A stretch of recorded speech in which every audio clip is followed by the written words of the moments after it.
A very good morning to all our viewers. You're joining us live on this broadcast here at Moneycontrol. You're watching Opening Bell with me, Stacy Pereira, and I'm here to take you through all those news and cues that you need to be watching out for that could go on to impact your trading day. Of course, we have those big cues and big event in the budget that we are waiting forward to. But a quick recap of where we left things off last week, where the Nifty 50 dropped about 270 points, closing in there at 24,531 levels. We saw the Sensex also tad bit lower there, falling below that 81,000 level. So seems like caution has gripped Dalal Street, we could say. 24,000 levels now being that crucial downside area, we could say, for support. Whereas if it does see a spark of the budget and its enthusiasm managed to, get the bulls in charge,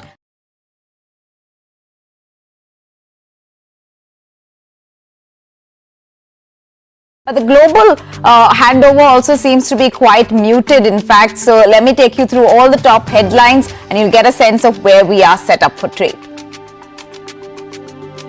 Now, the correction continues there on Wall Street, with the S&P 500 and Nasdaq posting their worst week since April on Friday, as investors continue to move out of tech stocks, although futures are ticking a bit higher after Biden drops out of the presidential race. Asian markets right now are largely trading lower, with the GIFT Nifty also indicating a weak start for the Indian equity market. Crude prices have corrected nearly 3% on Friday, with Brent trading now around $82 a barrel, as a stronger dollar and a potential ceasefire in Gaza pushes prices lower. Gold prices too slipped from those record high levels as the dollar has strengthened. US President Joe Biden drops out of the race for the president after weeks of pressure to quit, says that it is in the best interest of the Democratic Party and the country that he steps down. Biden also goes on to endorse Vice President Kamala Harris to take his place as the Democratic Party's presidential nominee. The budget session of the parliament gets underway today, with the Finance Minister Nirmala Sitharaman set to present the union budget tomorrow. The Finance Ministry will also table the economic survey for 2024 later today and is likely to factor in a growth rate of 6.5 to 7%. And in key earnings reactions, Reliance Industries oil and gas business registered a 33% year-over-year growth, but the consolidated net profit has fallen by about 5% on a weak quarter from the oil to chemical business. The retail and telecom businesses, however, has shown steady growth.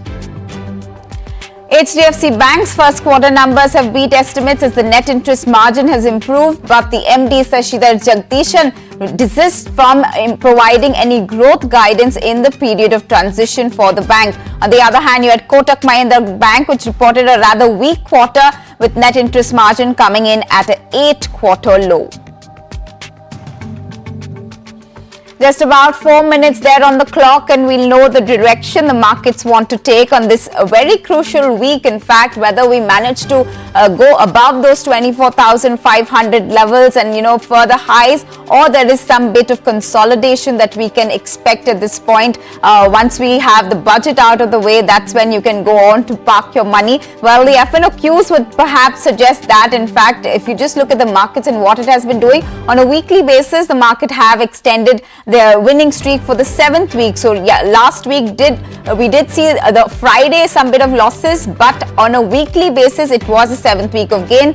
Sensex below that 81,000 levels, Nifty holding on to those 24,500 levels, but we are seeing some bit of pressure come in for the mid-cap index, that even the small caps, the broader markets really taking a cut of about 2% in last week's trade. If you look at overall, about 95% of the Nifty stocks gave negative returns last week. So this perhaps that caution really kicking in for these stocks ahead of the budget. But the put call ratio, if you look at when you look at the FNOQs, that's where we're seeing that one fall to about 1.11 levels versus the 1.41 levels, but still above that one mark. So you can say the bulls may find some comfort, but amidst all the volatility. In terms of stocks that are in your F&O band, you have Balrampur Chini, Bandhan Bank, GMR Infra, Hindustan Aeronauticals, Hindustan Copper, India Cements, Piramal Enterprises, SAIL as well as Vedanta that are in that list. Which have been removed from the list are GNFC as well as RBL Bank. Those ones are out of the ban list for July 22nd. And if you look at the trade setup in terms of where the monies have come in from, FIIs have gone on to buy about 1,506.12 crore rupees worth of equity on July 19, that was Friday, whereas DIIs were the sellers this time around with 461.56 crore worth of equities that they went on to sell.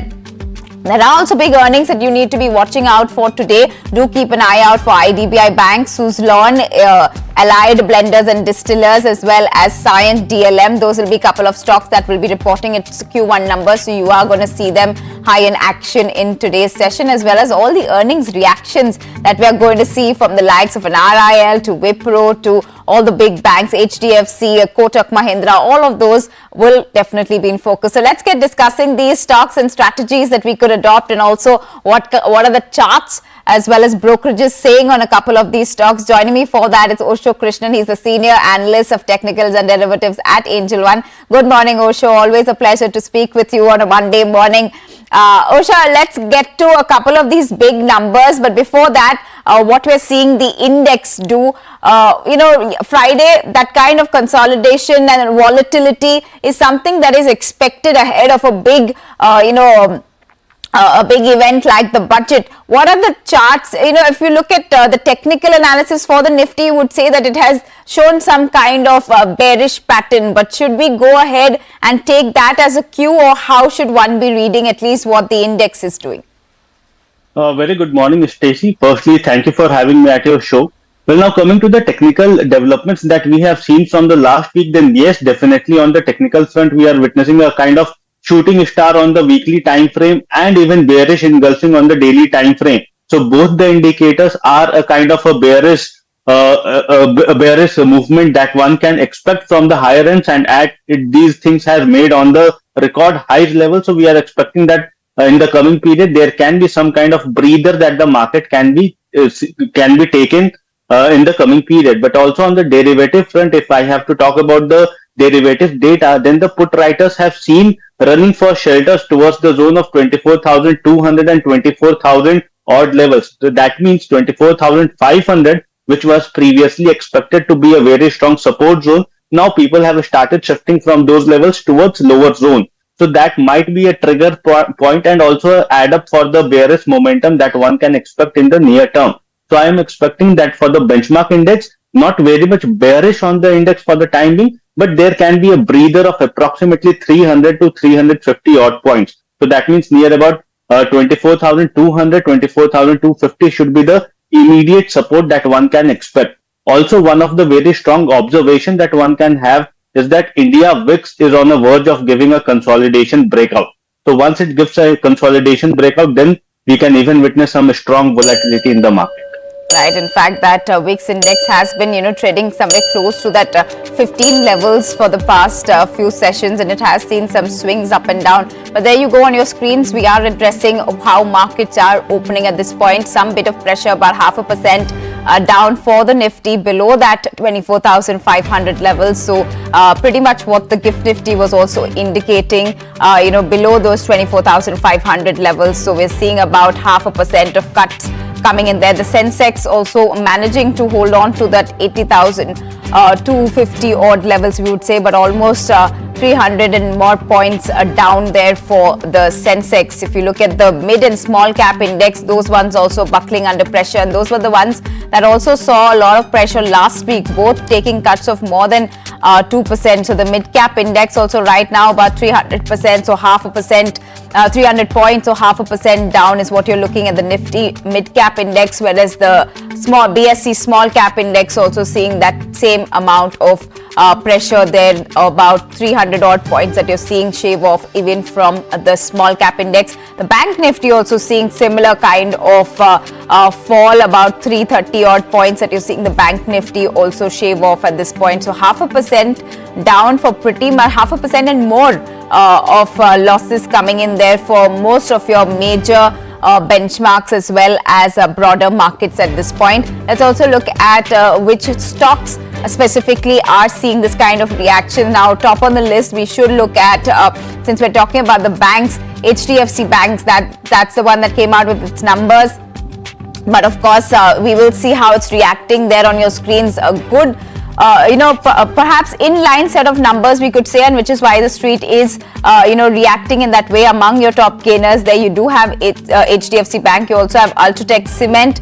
Your ITC from the FMCG pack is also seeing some good gains. Nestle, HUL, Britannia. So most of your defensive names that we saw, most of your FMCG names from what we saw even take place just before or on that day of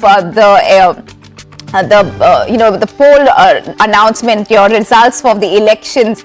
That's when you also saw the FMCG players all up and about, and today, another day ahead of the budget, you're seeing that kind of reaction. Infosys, Grasim is your other top gainers, whereas on the flip side, you're seeing some bit of flip-flop there coming in from the likes of an NTPC, Kotak Mahindra Bank. That one had a rather weak quarter, we could say. Reliance also buckling under pressure, about 2% of cuts coming in there for Reliance after those earnings. A rather weak quarter, we would say, but the brokerages have somehow given it a thumbs up, we would say, at this point. They have given buy calls. You're also seeing Eicher Motors, Shriram Finance and JSW Steel that have reacting and, in the negative at this point, seeing some bit of pressure. IndusInd, ONGC as well as Adani Port are your other laggards in trade. So quite a interesting mix there, what you're seeing. But first, let's go to Osho and get his reaction on a couple of these stocks. We're seeing HDFC Bank pretty much hold out at this point. A rather positive quarter it has been for the bank. Net profits have come down on a QOQ basis. It's down 2% at 16,175 crore rupees. The net interest income is up by about 2.5% at 29,837. Provisions this time around have been increased to about 2,602 crore rupees. The gross net NPAs have seen a slight bit of uptick on a Q-on-Q basis, we would say, at 33,226, where that is like just about 1.33% versus the 1.24%. So that's where that gross NPA number is standing at, whereas the net NPA is somewhere around 0.39% versus the 0.33. You're also seeing the NIMs this time at 3.47% versus the 3.44, and that is perhaps what is giving comfort, where you're seeing the net interest margin really work out for the bank this time around. JP Morgan has downgraded it to a neutral call and cut the target price to 1,700 from the 1,800 per share it was. The downgrade, they say, is on expectations of weak loan growth, although the bank's slowing down balance sheet has been faster than anticipated, is what they say. They've also said that the FY 25 and 26 is likely to see the bank running low incremental LDRs, which is going to be a concern. So, Osho, how are you looking, and what is the charts really saying about HDFC Bank? Is this a nice point, or, is the bad done away with for this bank, and we're going to see it, get into that performers list, especially that can also take the bank nifty as well as the nifty higher from here on? See, overall for HDFC, the result has seen a kind of a muted movement on the price action, because the prices are basically subdued for this heavyweight counter. But overall, on technical development, one can definitely expect some kind of volatility once it surges above the zone of 1640. So that should be the immediate resistance, or immediate can be seen as an immediate target for short-term traders or a day trader, but 1640 can be seen as the immediate resistance. And once it surpasses the zone, then there can be some kind of decent traction that can be seen in this counter. Overall, on monthly chart, the counter is hovering just below the strong resistance zone of nearly 1680 odd levels. So until it surpasses 1680 once again, till that time we can see some kind of consolidation in the coming future. Also on the lower end, we are expecting a support near the zone of 1590 to 1580. So it is likely to hover within 1590 to 1640 for the short-term perspective. And either side, if there will be any kind of breakout or breakdown, then from there onwards we can see again 40 to 45 point of movement on immediate basis. Right. Osho, also your quick view on Reliance. Now that one also has put out its numbers. We would say there too a rather weak quarter, but the brokerages have still kept, a buy call. Nomura has a buy call with a target of about 3,600. It still remains their top pick. They say it's an inline quarter, but the O2C business, will be challenging, especially in the environment going ahead. They also say that the retail adjusted EBITDA was below what they were estimating, so which overall margins, even though it has risen by just about 20 basis point, the operational trend still remains strong. On the other hand, you have the likes of a Macquarie, who has a neutral call with a target price of 2,750. Though they say the Q1 was quite a miss against all consensus estimates even, and the miss is perhaps driven by that lower than forecasted estimated across geo, retail as well as oil to chemicals. So maybe that is the downside continues even on the consensus earnings to EPS as well. So how and rather what would be the call for the likes of Reliance today? It is among your laggards in trade, seeing about 2% of cuts there. You can see. So what are the charts really saying? Is this a good opportunity then to even still look at a counter like Reliance? See, overall, this counter is a perfect example of retesting the breakout zone, the neckline on the daily time frame, because we have seen a very strong breakout around the zone of 2980 to 3000 odd levels. And from there onwards, it has been on the higher highs, higher lows pattern only. But for the first time, we are witnessing a decent correction in this counter. So any dip towards the zone of 3000 should be auguring very well for this counter for short to medium term time frame. And it is advisable to accumulate this counter near the zone of 3000 from medium to long term perspective, because on technical perspective, it is going to retest the neckline, which is seen as a very strong development on technical charts. So the time it tests the zone of 3000, one can definitely try to accumulate for a higher target of nearly 3200 in short term time frame. Right. Osho, do stay on with us. We'll try and get a couple of queries answered as well. But let me also bring in our next guest, Andrew Holland. He's the CEO at Avendus Capital, who's joining me now. Good morning, Andrew. Always a pleasure to speak with you here at Moneycontrol. Good morning. I wonder, we're sitting a day ahead of the budget. And of course, there are all of this jitteriness that we are feeling from the cues that we're getting from Wall Street and other Asian markets, as well as what we've been seeing the index here in India perform. We took a back seat a little bit, shaving off those gains on Friday's trade. Today also being sitting on the fence lines, we could say. But let's just get going on what would be that key main trigger for the market come tomorrow, or are we just going to still be on that wait and watch zone and then see what Finance Minister says and then pick our cards and choose? Well, I think some of it's already known in terms of that the government's going to spend money on infrastructure. So those are the easy kind of forecasts you can make.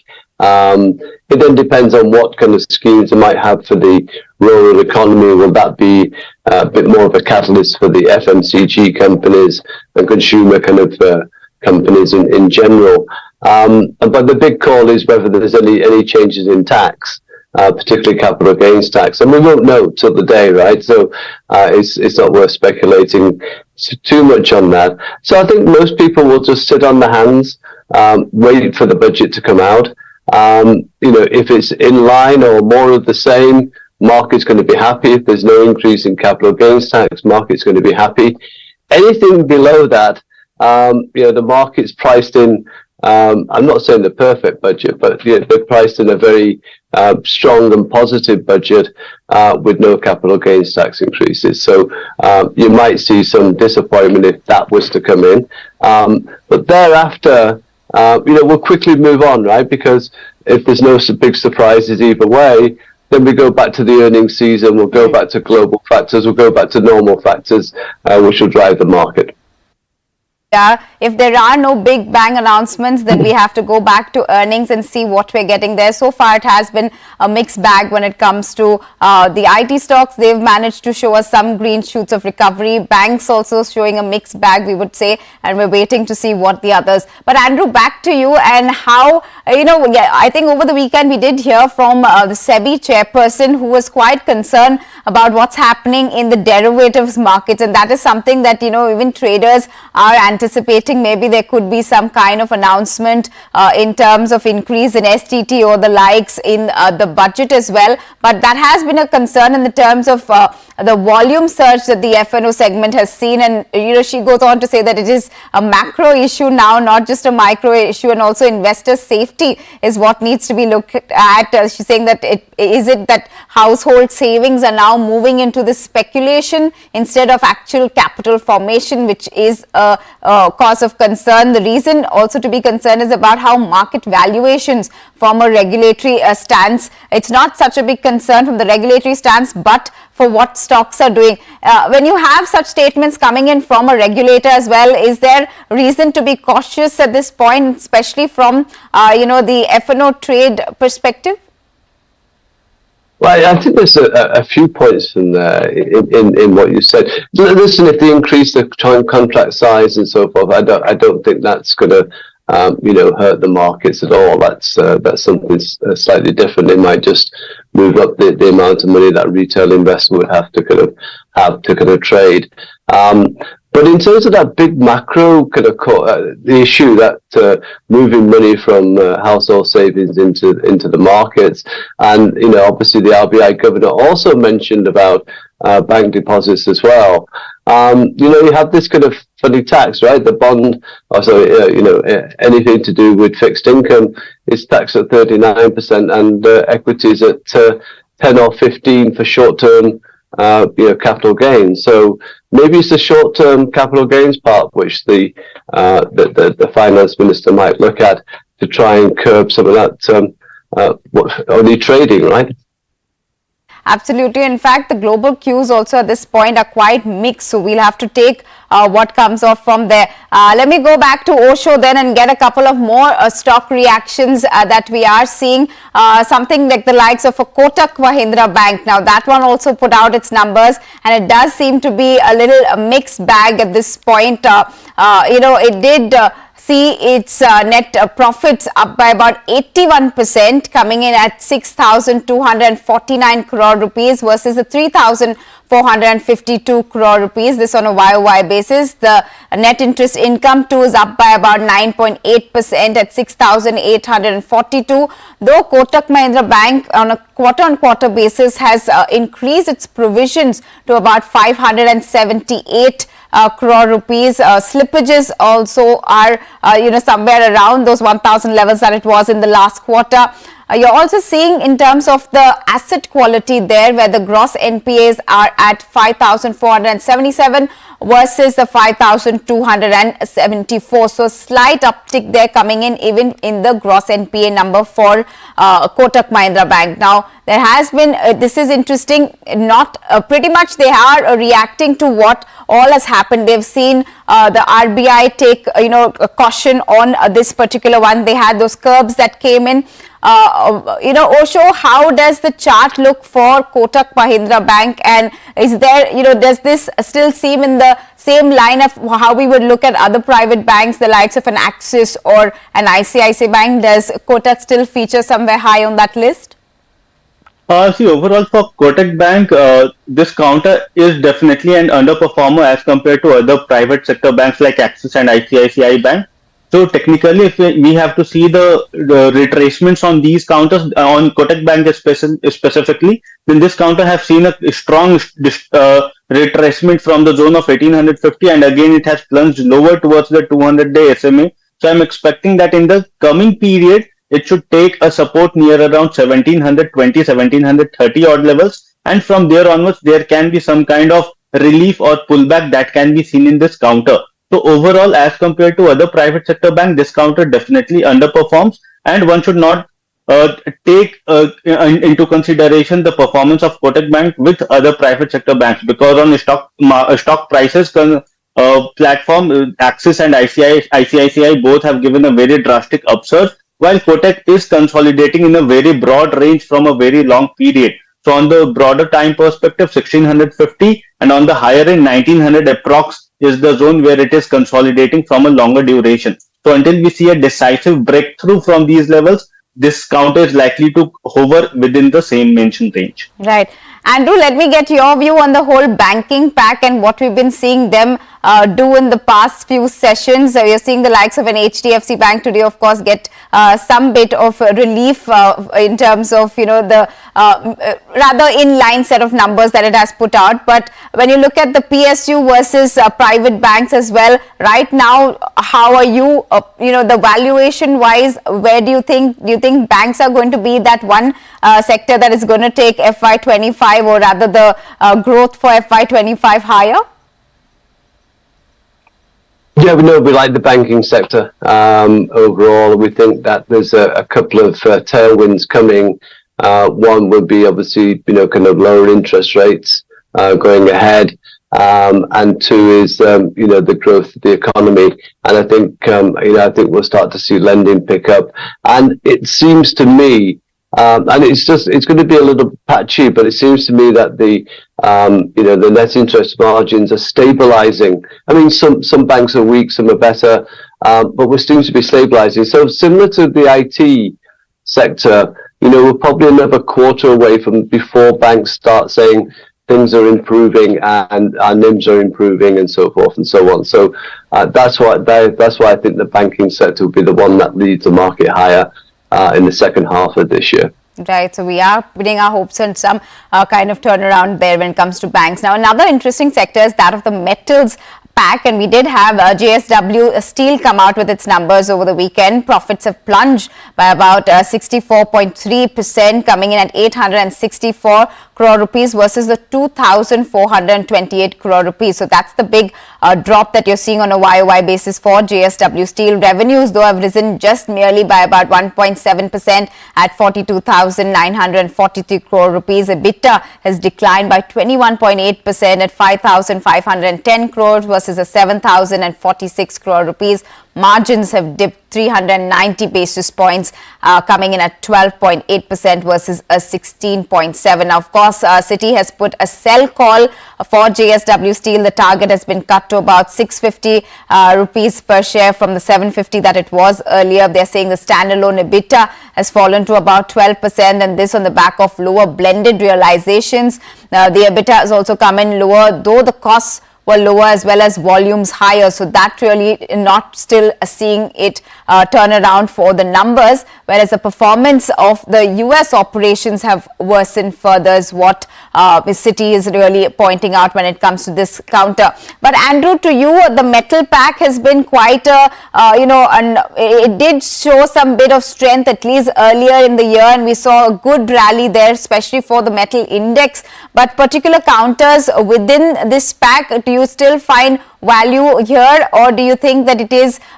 today also waiting on to for China to put out that its import numbers? It's also gone on to cut its lending rates, so that also will perhaps have some kind of trickle down impact on the likes of metal counters.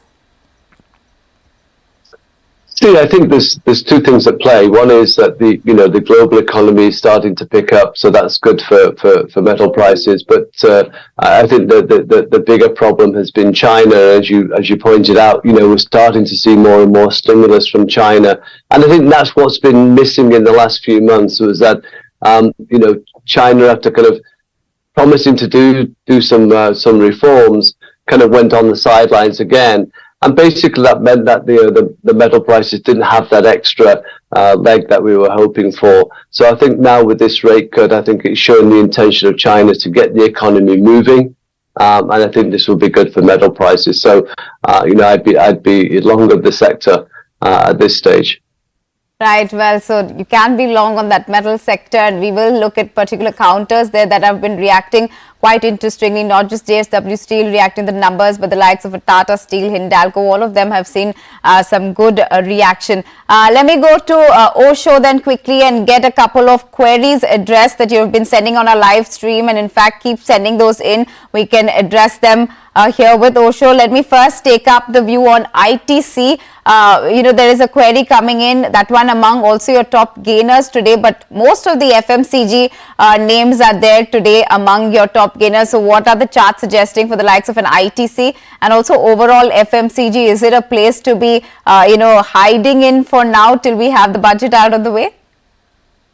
See, overall FMCG space is looking very, very promising to me. For specifically ITC is on the verge of giving a breakout around the zone of 480, because looking at the weekly time frame, the previous closer was approximately around the same zone. So we need to check that whether it can hover and sustain above the same zone of 480, 490 or not. If not, then this can be seen as a resilience. So in the coming period, it is very much expected that for the short-term perspective, that this counter should give a breakout around the zone of 490 for a higher target of 540. But if not, then 460 is the immediate support zone where one should try to accumulate for a higher target of 480, 490 odd levels. But from the same space, comparatively, HUL is looking very, very positive because it has given a weekly, multi-week breakout on the technical time frame. So one should even look for HUL in spite of ITC. Right. Okay. I'll take another query in from Abhijit A. He wants to know, is there an entry or buy for Bajaj Finance at the current market price from a short-term perspective? What does that one really suggest for Bajaj Finance? See, overall, Bajaj Finance is not doing very strongly in the current period. It is still hovering below the 200-day SMA on the daily time frame.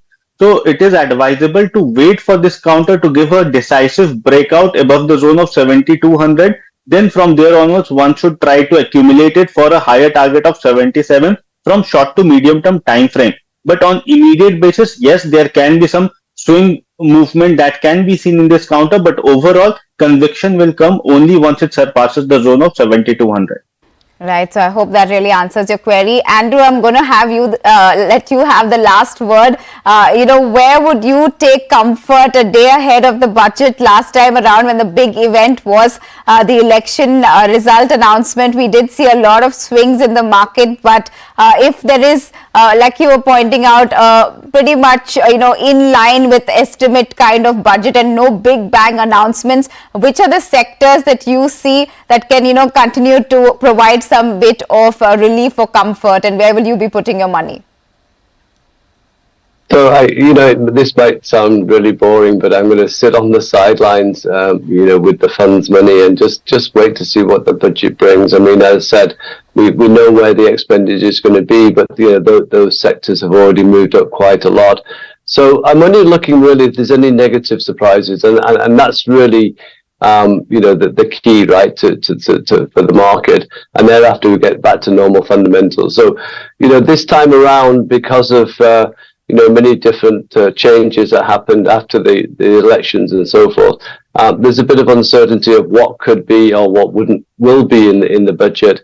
Therefore, just sitting there and seeing what direction the market wants to take after the budget, I think is probably the right stance. So sitting on cash is not a bad thing ahead of tomorrow. So you're playing that wait and watch game, and sitting on cash is something that you can wait till you have the bigger announcements out of the way. But if there is this kind of sector rotation that we're seeing as well happen, even in the US, where suddenly all your tech stocks are not looking so interesting, what would then be? Would you have any outlier or a different kind of contra bet that you would want to take, and what sector would that be from? No, it's the themes that we talked about before, Stacy, haven't really changed. It's the the electronic manufacturing sector, it's the hotels, leisure, it's the premiumization in beverages. Those themes are not going away from us. Those will continue. So unless there's some new sector or new area which I can't see, then I don't think there's any contrarian call to make here. I think it's more of the same is what the market wants, and that's what's been propelling the economy as well. So if we continue with the expenditure by the government, which they have the resources to do so, and hopefully that will kickstart more intensely the private capex cycle as well, because companies will need to increase capacity as we go along the economy growing. And if you want to be a $10 trillion economy, then you need your manufacturing sector to pick up quite sharply from here onwards. Absolutely. So that capex number is something that we're going to be watching out quite closely for tomorrow, whether the government, wants to actually put in all that extra cushion that it has got from the RBI dividend and the good robust tax collection. Where do they plan to spend it is going to be an important and interesting to know through tomorrow's budget. But thank you so much, Andrew Holland, for giving us your time and speaking with us here. My pleasure. Let me quickly go on to Osho and answer one query, and then perhaps get him to tell us which stocks he's keeping on his radar. There is one coming in on Bank of Baroda at the current market price. Does that still hold a bit of interest? And also, besides that, Satvika Ranganathan also wants to know your view on TVS Motors. So these two stocks, Bank of Baroda as well as TVS Motors, how should one be looking at them? See, for Bank of Baroda, firstly, the counter has seen a very decent correction from the zone of 280 and has plunged towards the zone of 250 in the near-term period, which is expected to provide a very strong cushioning, because historically this counter has seen a very strong support near the zone of 250 odd levels. So one should definitely hold this counter, because this is the bottom, or this is the lower band of the support zone on the consolidation zone, and on the higher end again 280 is the resistance. So one should try to book their profits around the zone of 280, and if there will be any kind of decisive breach above 280, then again we can see 30 odd points of movement in this counter. Now coming to TVS Motor in the recent period have seen a very subdued movement, has been into a consolidation range. So definitely one should eye for a breakout in this counter above the zone of sustenance of 2500. So if there will be any kind of sustenance above 2500, then we can witness another 200 point of rally in this counter. Currently there is no strong movement or traction that is being seen in this counter, so one should definitely wait and watch for the zone of 2500 to get reached. Right, so wait and watch call on TVS Motors it is. But Osho, any other stock specific that you're looking at, especially in this, we are also in this F&O expiry week, plus we are for the monthly derivatives, we are also sitting on big events that we are waiting out. How should one be, looking and picking and choosing their stocks, and what is looking particularly nice for you? See, overall, one should definitely try to accumulate those counters which are even looking very strong even in such kind of volatile markets. So the first counter that I am expecting to give a very decent move in the recent period is LICI, the Life Insurance Corporation.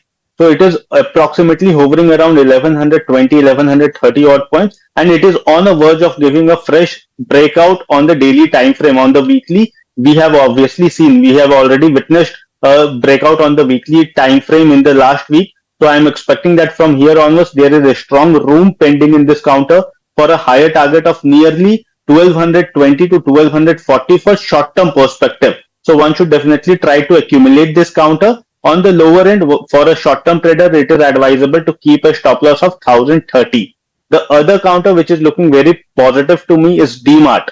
Avenue Supermarket is looking very promising. It is on the cycle of higher highs, higher lows. So one should try to even accumulate this counter around 4970, 4980 is the current market price. So accumulate at the current levels. 4800 is advisable to keep a strict stop loss, and I am expecting a target of nearly 5200 and 5250 in the short term time frame.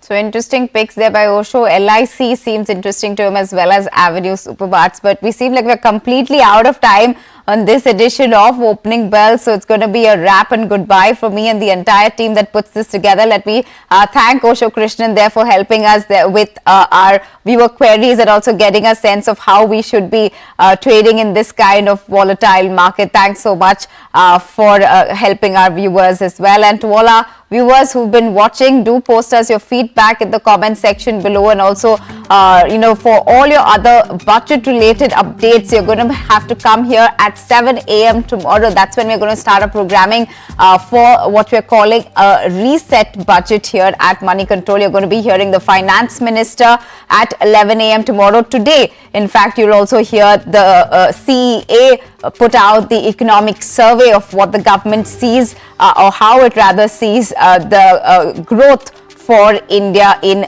this coming year. So we are going to be getting you that live as well. And for all your other updates, do come back right here to moneycontrol.com as well as the Moneycontrol app.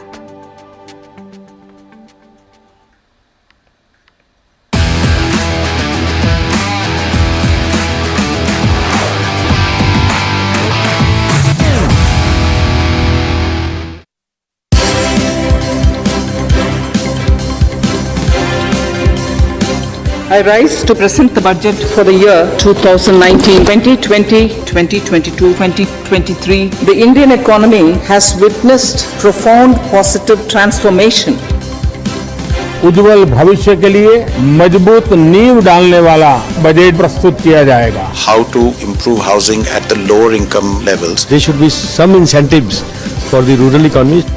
Trend बढ़ाना चाहिए, employment बढ़े, gas की जो price है वो थोड़ा घट जाए, मेडिकल कॉलेज बढ़ाया जाए. Viksit Bharat 2047 remains achievable milestone. If you are able to maneuver expenditure in a way that you are able to lift consumption, it's a positive thing, I would think. Key to watch out for will be how the government really strikes a balance between fiscal responsibility as well as populist measures. It's the first budget of the third Modi government, and the big question is, will there be a reset of the politics, the economics and the approach of Modi 3.0?